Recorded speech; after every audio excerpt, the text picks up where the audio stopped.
안녕하세요. 빌딩 코디네이터 이철규입니다. 오늘은 빌딩 투자하실 때 고민하는 세 가지 고민에 대해서 한번 알아보겠습니다. 세 가지 고민은 첫 번째로는 건물을 그대로 인수해서 운영하는 방법, 그리고 두 번째로는 낡은 건물을 헐고 새로 짓는 신축하는 방법, 그리고 세 번째로는 증축이나 리모델링을 하는 방법, 이 세 가지 고민 3종 세트에 대해서 한번 알아보도록 하겠습니다.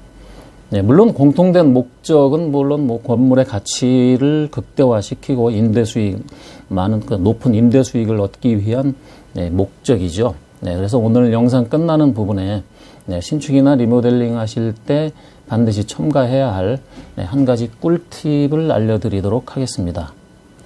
먼저 빌딩을 그냥 현 상태 그대로 임차인까지 그대로 포괄 인수해서 운영하는 경우가 있는데, 상권이 좋은 곳에 이렇게 깔끔한 신축 건물에 대한 임대 수익이 잘 나오는 건물을 선호하는 경우인데요.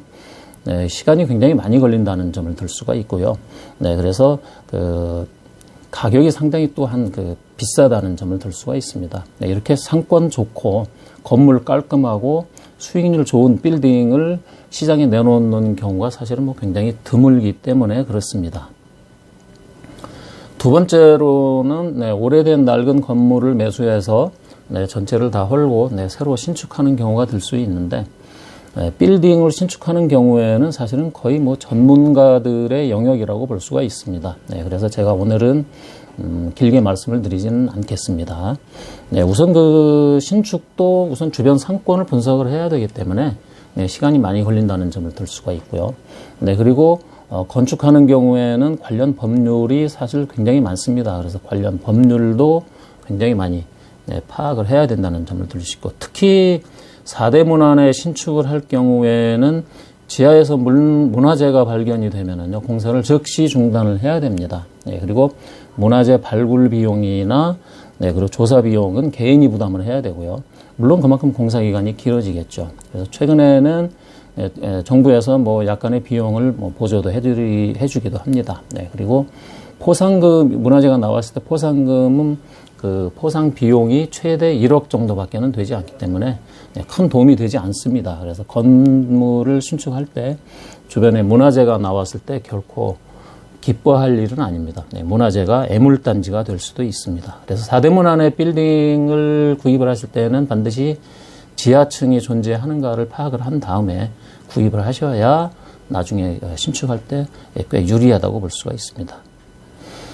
세 번째는 증축이나 리모델링을 하는 경우인데, 일반적인 투자자들이 가장 선호하는 방식이기도 합니다.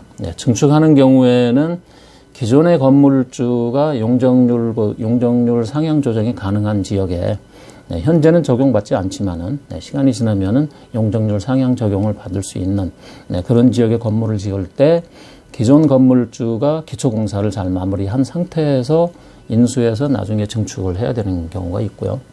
그 다음에 리모델링 하는 경우에는 여러 가지 이유가 있겠습니다만은 우선 공사비가 상당히 신축에 비해서 한 30% 정도나 절약이 된다는 점을 들 수가 있습니다.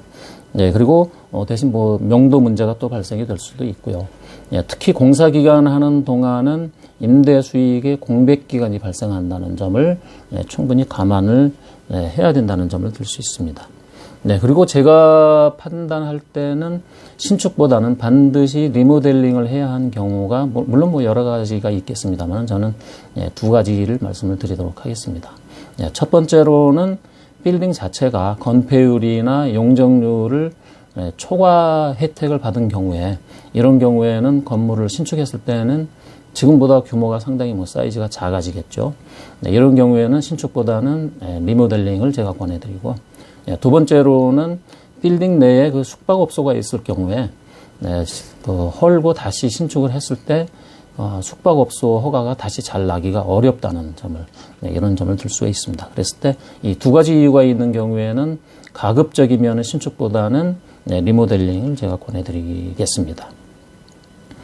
이렇게 신축이나 리모델링 하는 경우에 반드시 적용해야 할 꿀팁 한 가지는 최근에 코로나19로 전 국민의 관심이 방역 시스템에 굉장히 관심이 많습니다. 이랬을 때 신축이나 리모델링을 하실 때 공조 시스템에 방역 시스템을 첨가해야 이렇게 되면은 건물의 가치도 올라가고 주변에 비해서 임대 경쟁력을 상당히 우위에 점할 수 있기 때문에 방역 시스템을 반드시 갖추어서 신축이나 리모델링 하라는 것을 제가 추천을 해드리겠습니다. 제가 오늘은 그 빌딩 투자할 때 고민하는 그대로 인수하는 방법, 그리고 신축하는 방법, 그리고 리모델링 하는 방법에 대해서 한번 알아봤습니다. 지금 말씀드렸던 이런 문제를 비롯해서 빌딩 투자에 관심이 있으신 분들 연락 주시면은 저희 회사 내부에 한 250여 명의 전문가들이 확보한 다양한 매물과 다양한 고객층으로 맞춤 상담을 해드리도록 하겠습니다. 감사합니다.